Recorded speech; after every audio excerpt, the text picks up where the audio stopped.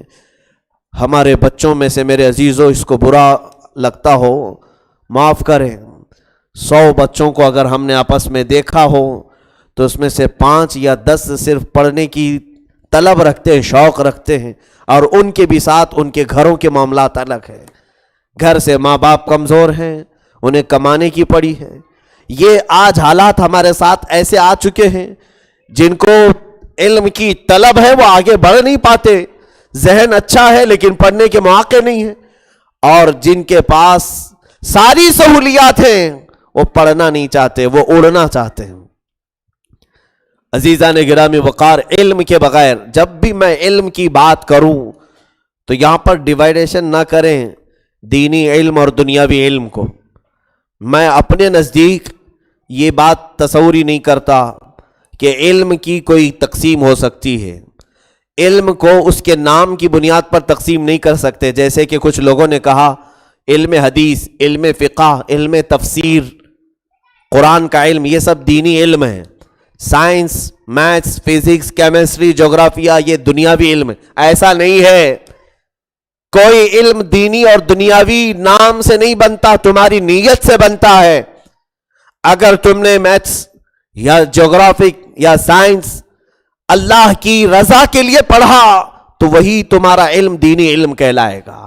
اور علم تفسیر، علم فقہ، علم قرآن اگر آپ نے دنیا حاصل کرنے کے لیے پڑھا تو یہی دنیاوی علم کہلائے گا، یہ کوئی دینی علم نہیں ہے۔ تو ہو سکتا ہے کبھی کالج میں پڑھنے والا دینی علم پڑھ رہا ہو اور کبھی مدرسے میں پڑھنے والا دنیاوی علم پڑھ رہا ہو سکتا ہے۔ میرے عزیزو، یہ صرف نیت سے فرق ہو جاتا ہے اس کا۔ میں کبھی اس چیز کا قائل نہیں رہا کہ سارے لوگوں کو اسکول اور کالج چھوڑا کر کے مدرسے میں ڈال دیا جائے یا مدرسے ختم کر کے صرف کالجوں میں بھیج دیا جائے۔ ہم تو کمبائنڈ ایجوکیشن کی بات کرتے ہیں۔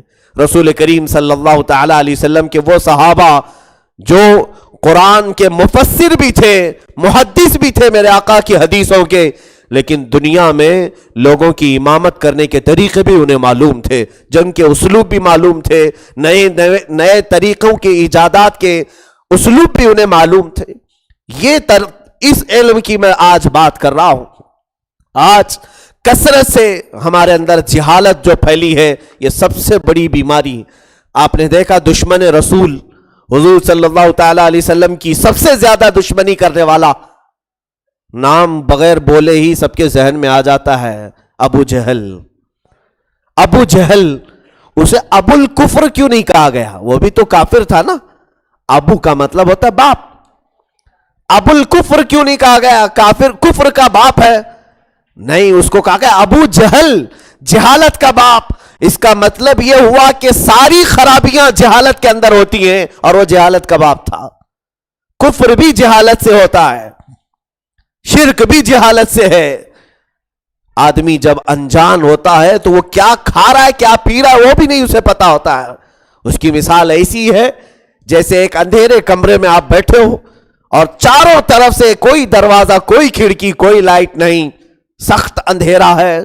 آپ کے سامنے میں 2 برتن رکھ دوں، ایک برتن میں حلوہ اور ایک برتن میں گوبر رکھا ہو، ہاتھ آپ کا پڑتا رہے گا، کس میں جا رہا ہے کچھ خبر ہوگی؟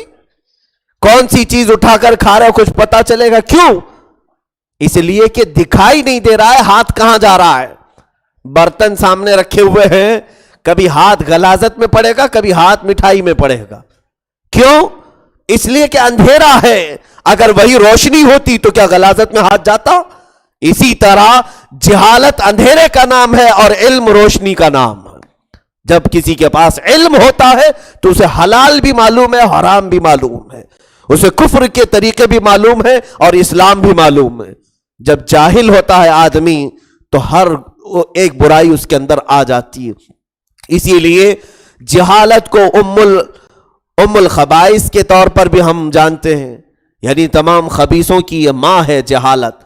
میرے عزیزو، سیدنا شیخ سعدی رحمت اللہ تعالی علیہ 60 سال کی عمر میں پڑھنے کو نکلے ہیں، 60 سال کی عمر میں۔ اور بعض ایسے محدثین ہمارے پاس موجود ہیں جن کی سیرت میں ہم نے پڑھا ہے، کوئی 70 سال کی عمر میں حافظ قرآن بن رہا ہے، دور کیوں جائے، خود میں نے اپنے شیخ حضور سیدی مرشدی تاج الشریعہ آدم رحمہ اللہ تعالی حضرت سید حضور تاج الشریعہ کا حال میں نے خود دیکھا ہے جب ہم ان کے پاس پڑھتے تھے۔ حضرت کی عمر اس وقت 69 یا 70 کی تھی، 70 سال کی عمر ہو رہی تھی۔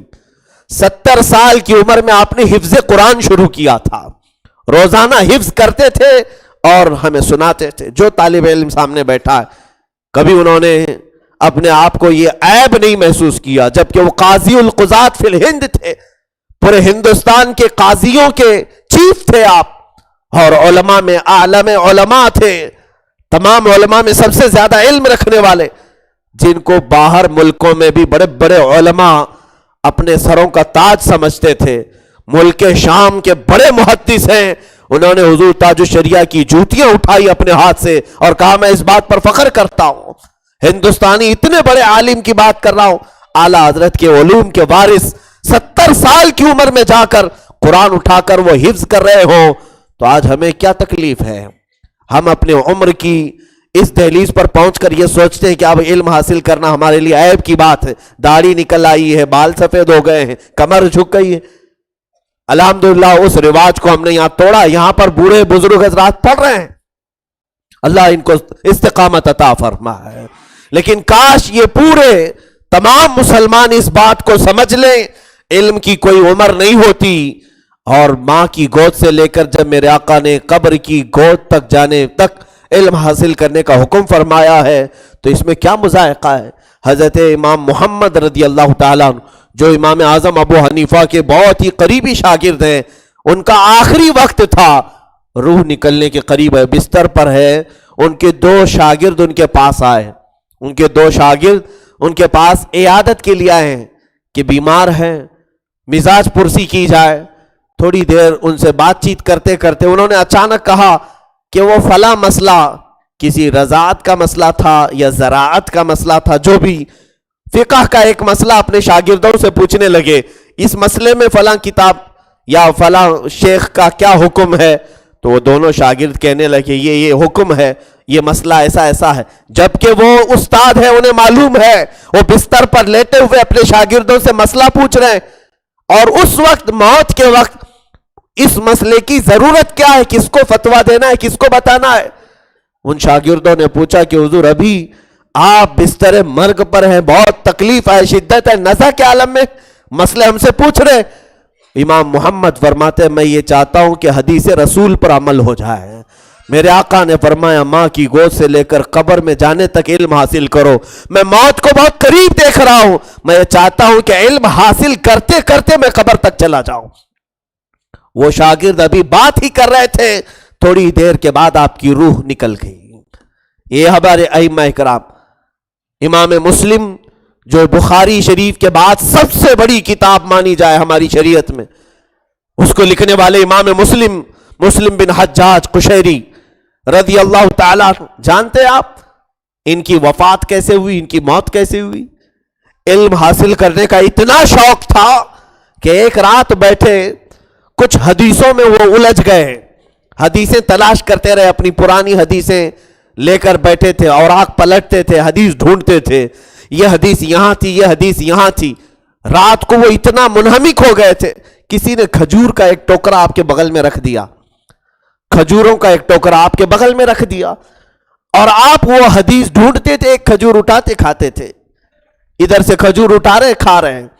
رات پوری گزر گئی ان حدیثوں کے معاملات کو حل کرتے کرتے، فجر کی اذان ہونے لگی، ادھر وہ کھجوروں کا ٹوکرا ہی ختم ہو چکا تھا، انہیں خبر ہی نہیں ہوئی، اور صبح کی اذان ہونے سے پہلے وہ اتنی ساری کھجوریں وہ ہیٹ کر گئی، گرم ہو گئی، اتنا گرم ہو گئی کہ فجر کی اذان ہو رہی ہے اور آپ کے ہاتھ میں وہ حدیثوں کی کتاب ہے اور آپ کی روح نکل گئی۔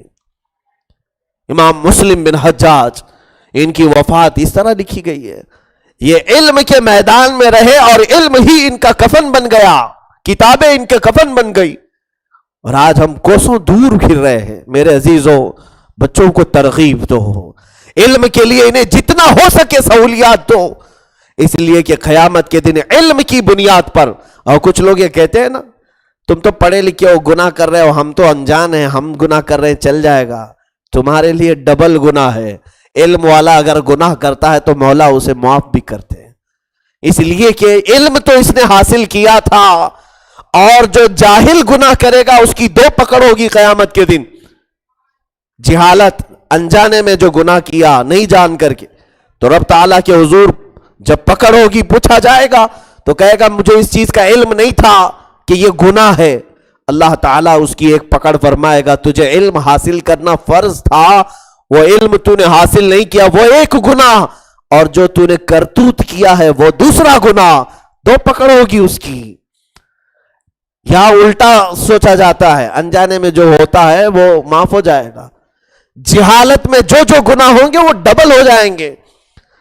علم والے کو اللہ رب العزت معاف فرمائے، کیونکہ قرآن میں اللہ نے فرمایا یرفع اللہ الذین آمنوا منکم والذین اوتوا العلم درجات، اللہ فرماتا ہے ایمان والوں کو اور علم والوں کے اللہ درجے بلند فرماتا ہے، درجے بلند فرماتا ہے۔